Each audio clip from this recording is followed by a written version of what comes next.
This is Rob Burnham, ATR Preacher Man R&B, and this is another episode of Richard Lang Comics. It's time to do another episode of Power Ranger Reviews. It's time to review Power Rangers Season 1, Episode 35. What happens on this week's episode is Jason goes into Rita's Dark Dimension to try to stop the candle from burning. That way Tommy doesn't lose his powers.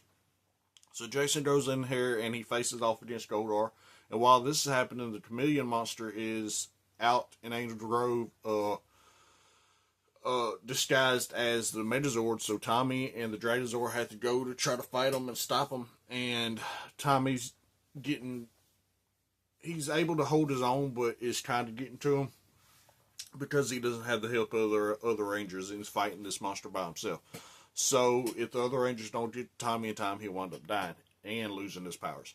So, what happens is Zach has to go into the Dark Dimension to pull Jason up out of there, and they do this, and then they go after the monster, and they defeat it. And then they go back to the command center, and the only way to keep Rita from getting Tommy's powers is if Tommy gives up the green power to somebody else.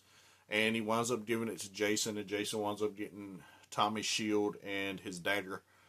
And I'm guessing this is, if I remember correctly, this is the original Power Rangers, Red Ranger getting a power upgrade like we see in later seasons.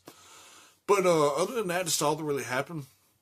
My question for y'all is, now that Tommy has given up his powers, what's going to happen with that? As always, Rob Burnham, make your Preacher Man R&B Sun Night, guys. GG's awesome. Spend an episode of Richard Lang Comics. See you next time.